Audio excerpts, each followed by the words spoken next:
여러분, 신자의 삶과 자녀의 삶을 구분할 줄 알아야 됩니다. 단지 죄사함 받고 구원 얻었기 때문에 열심히 신앙생활을 하면 천당 간다라는 식의 세대주의적인 신앙관은 버려야 한다는 것입니다. 우리는 지금 하나님 나라, 현재적 하나님 나라에서 살고 하나님의 자녀의 삶을 살고 있는 것입니다. 아멘. 그렇습니다. 여러분, 하나님께서 예수 그리스도를 세상에 보내신 것처럼 우리도 세상에 보내셨잖아요. 우리는 세상에 속하지 않는 것입니다. 그렇지만 이 세상에 보냄을 받은 거예요. 우리는 이 세상에 영향받는 자가 아니라 우리 안에 계신 하나님으로 말미암아 이 세상에 하나님의 뜻을 나타내는 존재로 살아야 한다는 것입니다. 늘 살아가면서 닥치는 문제에, 세상 때문에 닥치는 문제에 짓눌려 있고 그걸 해결하기 위해서 주님 앞에 나가는 그런 존재가 아니라는 거예요. 아멘. 세상이 우격다짐으로 나에게 고통과 괴로움을 준다 할지라도 우리가 해야 될 일은 그 문제를 해결하기 위해서 하나님을 찾는 것이 아니라 내 자신을 부인하고 자기 십자가를 짐으로 그의 나라와 그의 의부터 먼저 구함으로써 주님께서 우리를 통해서 우리를 새롭게 할 뿐만 아니라 우리를 통해서 그의 뜻이 이루어지는 세상을 바꾸는 삶을 살 줄 알아야 한다는 것입니다. 그것이 하나님 자녀의 삶인 거예요. 아멘. 그렇습니다. 우리의 좌표가 이 땅에 있는 것이 아니라 하늘에 있다라는 것을 알기를 소망합니다. 그렇다면 우리의 좌표가 하늘에 있다면 아버지 집에 있다면 우리는 생득권을 가진 존재입니다. 하나님의 영이 우리 안에 임함으로 우리 안에 신성이 임한 것입니다. 예수님께서는 성자 하나님을 포기하시고 이 땅에 인자로 오셔서 그분 안에는 신성과 인성 모두가 있었습니다. 본래 우리의 타락 전의 존재가 바로 그랬습니다. 우리는 하나님과 교통할 수 있고 그 하나님의 말씀을 우리 인간을 통해서 이 세상에 나타낼 수 있는 신성과 인성을 가진 존재였습니다. 그러나 우리가 죄를 지음으로 하나님의 영이 떠남으로 신성을 잃어버린 것이죠. 그러나 우리가 다시금 거듭났다면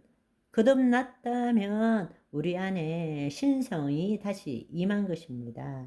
우리는 하나님의 음성을 들을 수 있고 하나님 나라로 들어갈 수 있고 하나님의 놀라운 모든 것들을 누릴 수 있게 되었다는 것입니다. 더 이상 우리의 본질적 존재 안에는 원죄가 아니라 원복이 있다라는 사실을 알아야 합니다. 아멘. 누가복음 15장을 생각해 보시면 알게 됩니다. 돌아온 탕자 이야기 여러분 기억나십니까? 그 돌아온 탕자가 아버지 집으로 왔을 때에 다시금 아버지는 사랑으로 그 아들을 품어주셨을 뿐만 아니라 새 신발, 새 가락지, 새 옷을 주고 잔치를 벌였습니다. 그거를 깨닫지 못한 큰 아들에게 내 것은 다 내 것이로되 말씀하고 있지 않습니까? 우리 안에는 원복이 있는 거예요. 하나님의 모든 것들이 지금 우리 안에 있는 것입니다. 왜냐하면 하나님이 우리를 찾아오셨기 때문입니다. 우리 안에 삼위일체의 하나님이 계시기 때문입니다. 하나님의 모든 것이 우리가 되도록 해야 한다는 것입니다. 하나님의 모든 것이 우리 것이 되도록 해야 된다는 것입니다. 그것이 좋은 소식입니다. 그것이 복음인 거예요. 아멘. 우리 영 안에는 모든 것이 보이지 않는 세상, 영적 세상에 우리 모든 것을 가지고 있지만 우리 몸은 그것을 지금 못 누리고 있는 거예요. 그래서 영으로서 몸의 행실을 죽여야 할 뿐만 아니라 우리 몸이 하나님을 경험하도록 해야 한다는 것입니다. 아멘.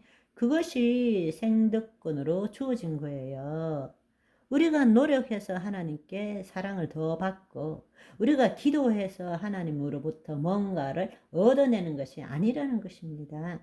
우리는 날 때부터 거듭날 때부터 물과 성령으로 거듭날 때부터 우리 안에 신성과 원복이 있다라는 것입니다. 이제 그것을 우리 몸이 그것을 경험하도록 매일매일 더 경험하도록 하는 것이 구원을 이루어가는 존재라는 것입니다.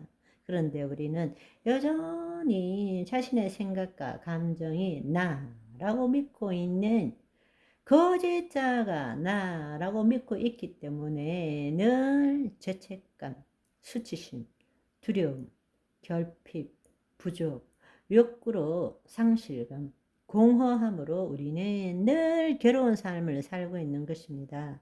그거는 속고 있는 거예요. 그것은 내가 누구인지를 모르고 있다라는 것입니다. 자녀가 아니라 신자로 지금 살고 있다라는 것입니다. 다른 말로 예수 그리스도 안에 있지 않고 여전히 예수는 믿지만 예수 그리스도 밖에 있는 것입니다. 나와 예수 그리스도가 하나가 아니라 나와 예수 그리스도는 여전히 분리되어 있어 내가 예수님을 믿는다는 것입니다. 여러분, 예수님을 믿지 않았을 때는 내가 예수님을 믿지만 믿는 자가 되었다라는 것은 나는 죽고 그리스도께서 사신다는 것입니다. 아멘. 그럴 때 그리스도 안에 있는 내 안에 계신 그리스도가 되는 것입니다. 사도 바울은 이 말씀을 신약에서 그가 쓴 서신에 175번이나 말하고 있습니다. 한마디로 입만 벌리면 그리스도 안에 있는 내 안에 계신 그리스도 이렇게 표현하고 있다는 것입니다. 얼마나 중요했으면 175번이나 말씀하시겠어요. 그것은 거짓자는 내가 아니라는 것입니다. 진정한 내 존재는 표현이 안 되어 있을지라도 진정한 내 존재로 그리스도 안에 있는 내 안에 계신 그리스도로 오늘도 행복한 하루가 되시기를 소망합니다. 바이바이.